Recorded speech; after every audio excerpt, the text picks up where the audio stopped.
And glowing skin starts with proper care and protection. And I might say that's actually my first time to see a sunscreen with SPF 60. Kasi usually, di ba, SPF 50 lang, 30, 50. So yun, that's my first time. So let's give a warm round of applause naman sa ating newest best friend. As I've said, Gluta-C Sunscreen! There you go. I want to hear more energy choosing. Isang palakpakan naman one more again sa ating Gluta-C Sunscreen! There you go. That's the energy we want. And now, to formally welcome us to today's event, please put your hands together to the brand manager of Gluta-C, Miss Ditas Española.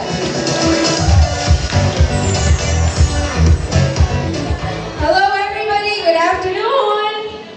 Hi. Say glow everybody. Are we glowing today? Yes. Okay, thank you all so much for being here.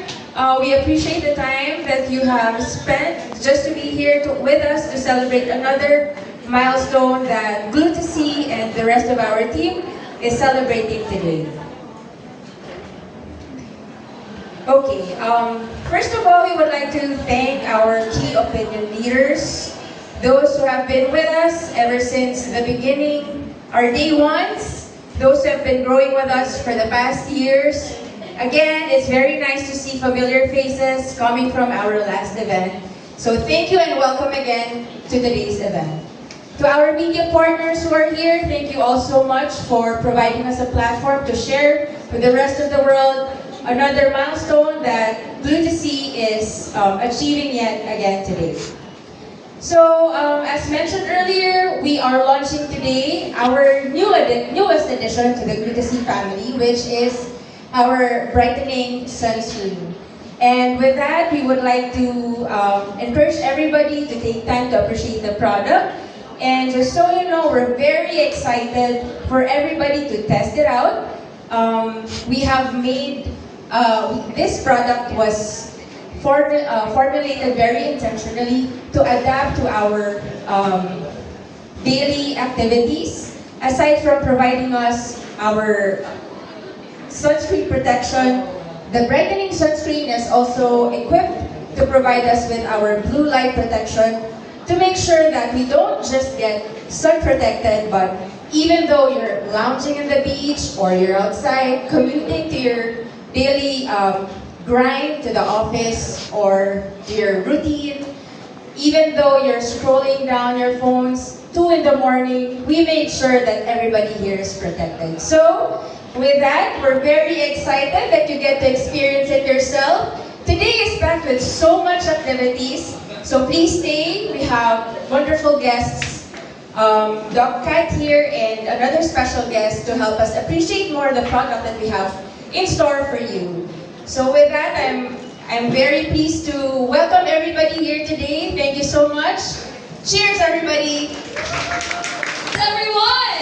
And now, of course, eto na nga, there are countless skincare trends online kung ano yung mga nakikita natin, kailangan natin try every day. Every day, there are new trends that we need to try, but when it comes to protecting your skin, expert guidance matters for sure. Kapag may mga new products tayong naririnig, we tend to look up online, we tend to look up on people that we trust online, pero how often do we really check with the experts talaga? With dermatologists that really knows what we do.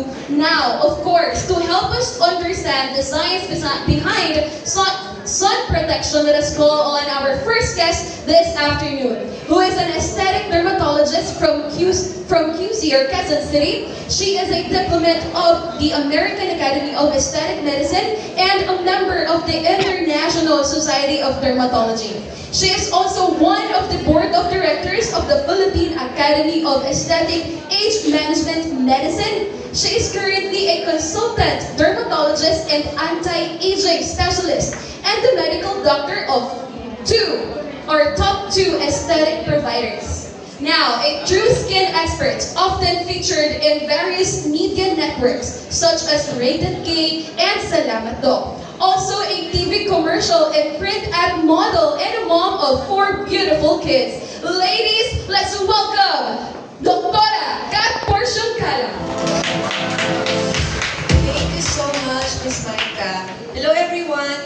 afternoon. It's nice to see familiar faces and beautiful ladies. Thank you so much to Ardent World for inviting me and giving this opportunity. I think events like this kasi, if like what Mike said, it's expert-driven. You know, I appreciate brands who take time talaga on letting their consumers or customers or clients to really understand what they're applying to their skin. And I think with the sunscreen launch, hindi ko natatanungin if you're applying sunscreen. So, but the real question today is your sunscreen enough? So, in the world that we live in, we have our smartphones, we have our LED lights, we have all the lights. It's not just UV. So, today we will be understanding, really understand what type of sunscreen, on ano yung mga nasa labels ng sunscreen. So my title is Protect, Brighten, and Glow. So sometimes, like what I mentioned, hindi enough. Na it's just UV protection, it's just UV ray protection. Sometimes we need other ingredients to work on our skin. Next. These are my disclosures. Next. So ako kasi para sometimes kapag nasa beach, medyo guilty ako dyan, na parang takot ka sa araw. So, the sun, we know, has many benefits. It's very essential to our life, to our health. So, it stimulates our immune system. It helps strengthen our bone development. So, it normalizes our circadian rhythm or other metabolism in our body. So, very important ang sun. So, what's not important, next. So, when does the sun become our enemy? So, kailan pa siya talaga ayaw natin? So, the chronic sun exposure, the cumulative dose, or yung overexposure ang ayaw talaga natin. Why? Because kung exposed ka sa sun at chronic yun, at very harsh or direct sun exposure, kaya natin siya ina-avoid, it has many side effects and complications. Next. So when it becomes excessive, when it becomes unprotected, this happens. So you see patches of hyperpigmentation dun sa commonly seen sa ating cheeks. Sometimes with solar lentigens, yung mga freckles. Sometimes minsan parang ang ganda ng freckles, di ba sa iba pinapalagay pa nila during siya maganda. And this is also because of sun exposure. And then yung mga, this is a medical term, actinic keratosis. This is also because of UV sun exposure, UVA damage, and also skin cancer. So when it comes to skin cancer, very common, although sa atin kasi either lahi or yung direct at unprotected na sun exposure. Sunburn and photodermatitis ngayong summer, isa yan sa mga top yung mga top patients na pumupunta sa clinic, it's either irritated skin or sunburned skin. So let's talk about UV spectrum. Nakikita niyo ito sa ating mga products. So it means ultraviolet rays. So UVA, para matandaan natin, UVA is for aging. So basically, ito yung spectrum, ito yung wavelength niya. Tapos nagpe-penetrate siya deep into the skin and it causes aging. Tapos yung UVB naman, B, ang palatandaan natin, B for burning.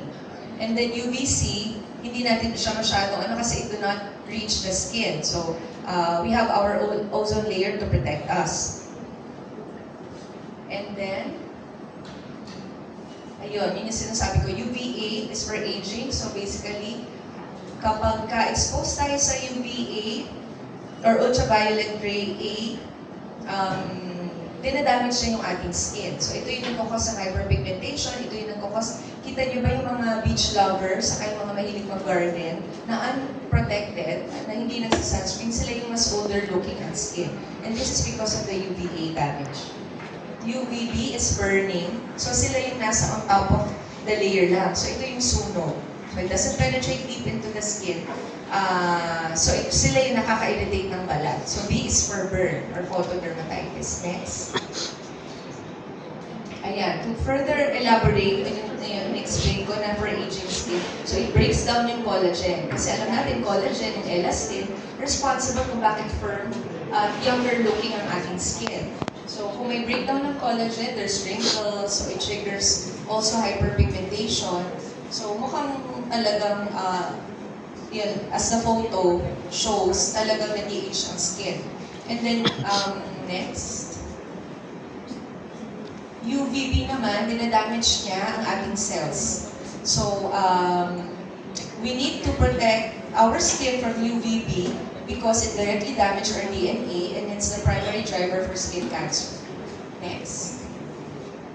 So, yung understanding SPF, I think this is the most important slide. Ano ba, Doktora, yung SPF? So, SPF means sun protection factor. So, kung SPF 30 siya, it means 97% protected ka sa UV. B. Yun. It blocks 97% of your UV rays.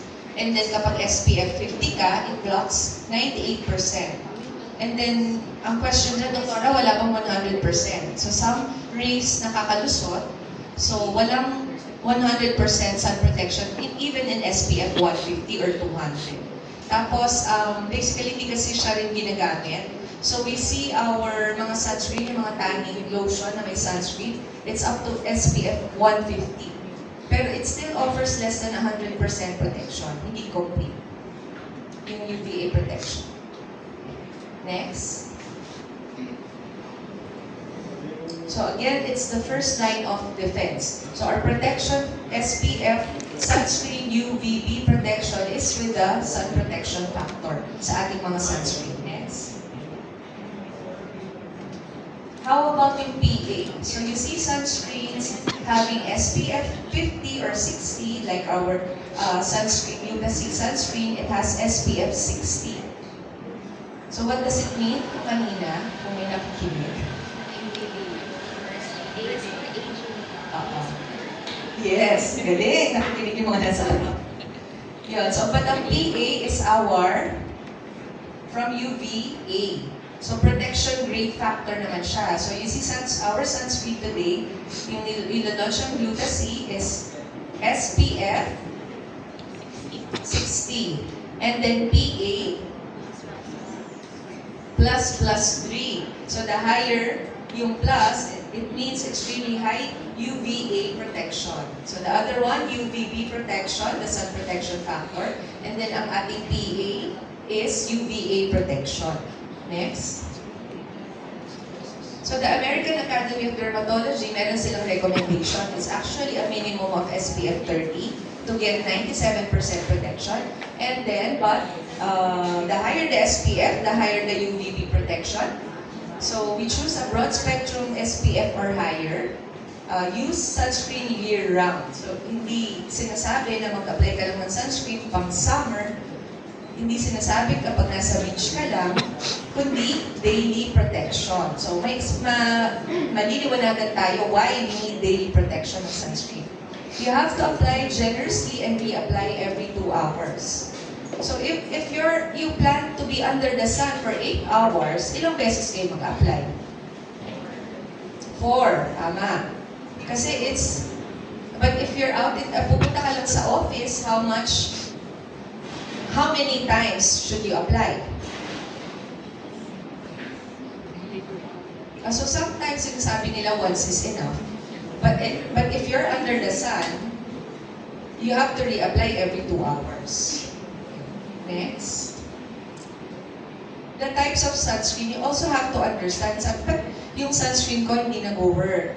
Bakit yung sunscreen ko malagkit? Bakit yung sunscreen ko, greasy, tapos parang ayaw mo na siyang i-reapply. Paano yung sunscreen ko kung gusto kong mag-makeup? Tapos mag-re-reapply. Those are most of the mga problems na na-encounter natin daily. So there are hybrid sunscreens now, like Gluta-C, who offers the type of sunscreen that is broad spectrum and has, like I said, has UVA, UVB, plus the additional blue light defense. I-discuss natin later. Next. So that's, the blue light defense. So hindi kasi common sa sunscreen ang may blue light defense. Actually, this is the second one that I've encountered in the market. Yung may blue light defense. So ano ba yung blue light? Ito yung high energy na visible HEV light. So it's called blue light. It's also emitted by the sun, but since it has high energy, saan ba siya nakikita sa ating smartphone? So how long are you using your phones every day? Di ba more than 12 hours? Nandun siya sa sun, di naman LED lahat, or yung iba yung LED meron pa rin. Tapos I have patients na sasabihin na sa office lang ako, doktora, ba't ko kailangan mag-sunscreen? This is the reason why. There's a high energy visible light na nag-emit at kapag na-achieve mo yung cumulative dose, ibig sabihin araw-araw. So I have also patients na doctors, so mga OB, mga surgeons na pakita mo may melasma sila pero di ba sila paparaw, everyday siya sa hospital. So this is the reason why nagkakaroon ka pa rin ng hyperpigmentation because of the blue light. Yun. So we need something that has blue light defense because it penetrates deep into the skin that more than the UVA rays. It generates free radicals. I think aware kayo kung ano yung free radicals. Ang free radicals, as we breathe, as we live our environment, we produce free radicals. So when we eat, when we breathe, when we do our daily activities, we produce some free radicals. Kaya, di ba, as we age, we need antioxidants. So ang damage nito is into our cells. So this triggers also hyperpigmentation and dark spots, more than the UVA and the UVB. So it accelerates skin aging and collagen breakdown as well. Next. So why blue light protection is matters now? Yun yung sinabi kong reason kasi we see patients developing hyperpigmentation and developing other skin lesions, tapos irritated, tapos unhealthy ang skin. Kasi walang blue light defense sa products. So right now, meron ding mga, aside from the topical blue light defense, meron na din siya mga oral blue light defense. Kasi talaga na-discover nila na bakit gano'n nagkakasakit pa rin, nagkakaroon pa rin ng irritation ng skin at bakit nagiging problematic pa rin ng skin kahit everyday naman ang sun protection. So sometimes it's not being enough. Next. The benefits of daily sun protection, minention na natin, it prevents premature aging. Mag-i-age yung skin natin, pero an unprotected skin, nagsispeed up. So, yun sinabi ko, compare to person or yung kaibigan mo na lang or yung kamag-anak mo na hindi nagsa-sunscreen. Di ba mas older looking?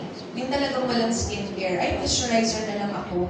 I don't need sunscreen on my daily routine. So that's where talagang we have to correct or we have to make them aware that the UV rays or not doing daily sun protection is really harmful eventually. Kung di nila nararamdaman now, eventually they could feel it. So it prevents premature aging, it evens out your skin tone, and reduces cancer risk. Which is talaga more important kasi ang iniiwasan natin are complications. Next. And since this is a sponsored lecture, I will be doing my product review of the Glutasine Brightening Sunscreen. So brightening, ibig sabihin meron siyang whitening or brightening ingredients na kasama. So it comes in 3 variants, 2 tinted sunscreen, the medium and the light shade, and the Glutasine Tone-Up Sunscreen. So this one is without the white cast finish, and then yung dalawa naman offers coverage. Next. So what makes it unique? I think I mentioned already that some sunscreens protect you from UVA, some sunscreen protect you from UVB, but not all sunscreen protect you from blue light. So this sunscreen has blue light defense additional. It's SPF 60 and it offers high PA or protection grade factor. Next. What are the key ingredients? So let's talk about briefly, kasi familiar kayo sa glutathione. So sa Philippines, whether glutathione in different forms, may IV, may topical, meron sa soap. But it can also be in our sunscreen. So glutathione is our master antioxidant, but when you take it in large doses or at certain purity dose, high purity doses, it is for skin whitening. So, una naman nila talagang na-discover kasi patients taking it in large doses through IV para naglalighten yung skin nila. So, aside from that, it's our natural scavenger. So, tinatawag siyang master antioxidant kasi para siyang taga-kolekta ng basura, if you would imagine it. So, it can inhibit melanin production through the pathways in our body. It reduces dark spots and hyperpigmentation. It neutralizes free radicals. So it protects our skin from UV and DNA damage. Next. Also a key, so aside from glutathione, it also has vitamin C. Vitamin C has many forms, so you have sodium ascorbate, ascorbic acid. So vitamin C is also an antioxidant. It enhances the effect of our glutathione, kaya sometimes katandem sila. So we combine glutathione and vitamin C in most of our products because na-enhance niya yung effect ng bawat isa. So it protects against UV-induced oxidative stress. It evens out the skin tone. So we put vitamin C even in our serums, in our skincare, as part of our skincare routine. Kasi it has less side effects and it's one of the top ingredients that we use for lightening. Next. So I mentioned that magkatandem or magkapatid yung dalawa. So they work synergistically. They work vitamin C as an adjunct to glutathione. But more than that, they work together to enhance and optimize both their effects.